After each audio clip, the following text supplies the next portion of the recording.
Nkwaniriza ku Celebrity Track Extra UG agamba ati agwe omulungi atulaba olunaku olwaleero bitambula bitya kansenti bitambula bulungi nnyo nateera tunyongera okubiriza so kwa kugamba you need to subscribe kubanga ofuna amawulire agakabi agaliko mu ggwanga agaba gatambudde mu ggwanga mu kaseera ako konna biri biti eyo omwaka twagutandise 2023 ennaku z'omwezi ziri mu okaaga tuwezamu ennaku z'omwezi mu okaaga olunaku olwaleero mu mwaka omupya.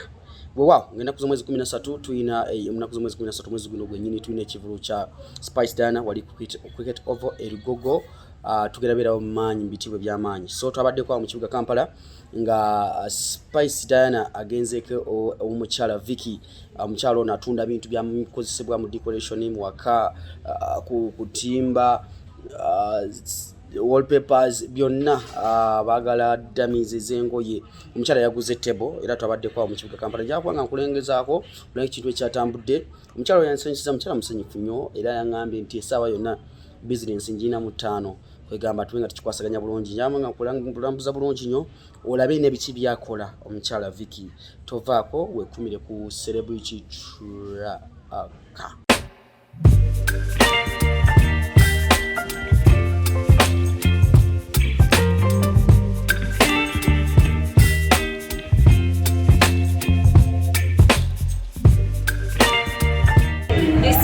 Center bakuze nawe mulaba batuye mu sente nafikira kwanga tuwa entertainment eyakabiro ndati Jan nayagenda kwanga kutina kuna timu Essanyu mulaba is one of the staff here. Thank you so much Madam Vicky Wojoseo.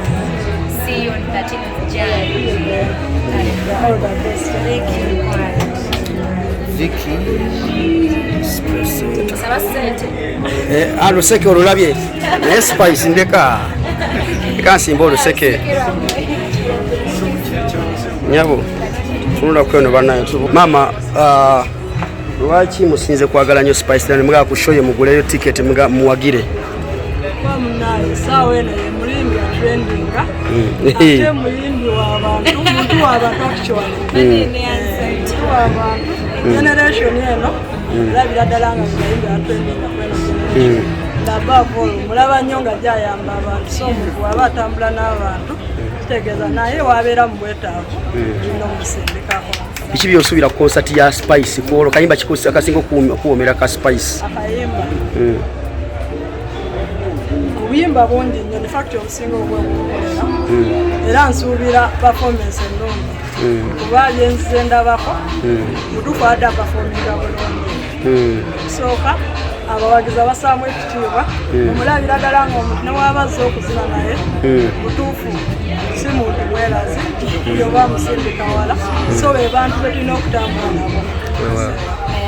Mama wano mutunda ki nga tunaakugenda? Tutunda ebintu bingi tutunda displays za ngoye tutunda decoration w'omu nnyumba ng'era bw'olabali reception tuyina ebintu ebisobola okukozesebwa ku mikolo abatimba embaga byonna byonna tuyina carpets byonna byobaweetaaze ewaka ku mikolo n'abamaduuka wonna era nga tusuubuza n'owakamwakamu tukwaniriza naye nga sofa tukuwa ebbeeyi ennungi ebbeeyi esuubiza. Tusangibwawa?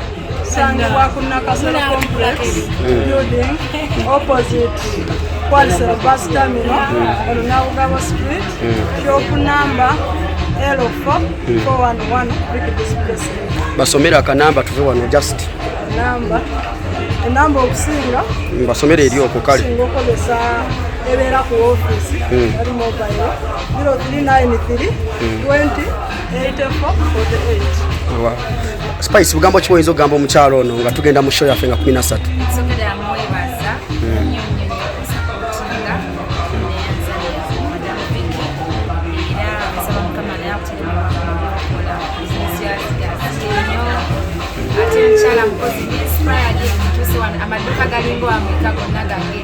Muntu omu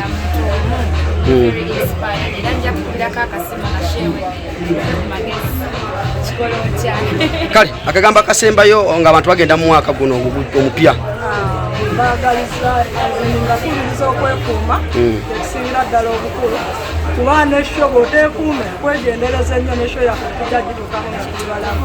Tubakubiriza abavuga bavuge bulungi, abanywa munywemu ekimala temuyitako mutabula. Anyway, kyonna kyekiri kwekuuma okwongera kwekwata. Your message Spice sijja kuddamu okufuna kati. New Year's message to New Year mwenna bafanzi baffe batwagala namwe abakozi banaye mwekuume kubanga obulamu kikulu tonywa n'ovuga ate tewemala kuga bino ngenda na tonywa mugaga aguze mwaka agenda bana banywa mugaga aguze. Yes. So mba mugeze mu musanyukira bambi balofulanizo obulamu bwamwe n'obulamu bwa mikwano gyamwe ababaliraanye. Mbagala nnyo na 13 Jani balize temuna sente ne musimalawo. Kale kale.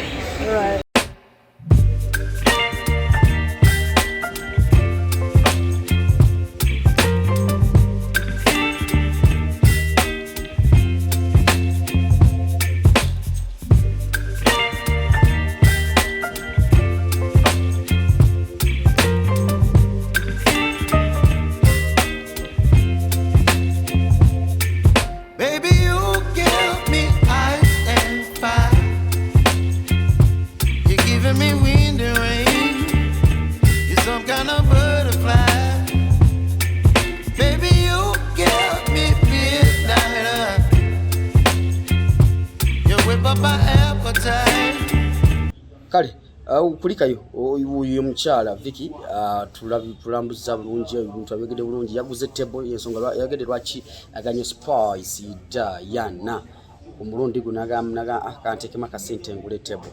Nze Divorce Matovu wano ku Celebrity Track ngobera ku Facebook @Divorce Matovu UG, ku Instagram @Divorce Matovu Official, ku Twitter @Divorce Matovu owa Divorce M ojja kuba omfuna bulungi nnyonnyonnyo. Ku kamera tambula mwana Helen Cementa oba Musimenta Helen yabera ku kamera nga kikwasiganya bulungi nnyo nga tutambula nga talagana.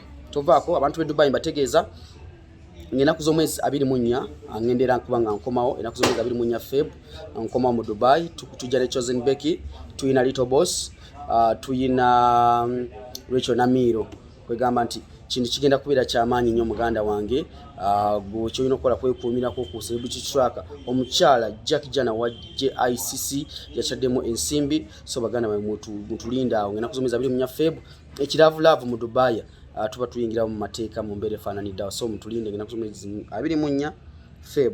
Celebrity Track team yonna kwetuli nga bulijjo otera okubeera mu Dubai ntukyankalanya tujja kuba nga tujja mukyala Jack Jana wali mu JICC tutumidde ku mbere bulungi mweramu.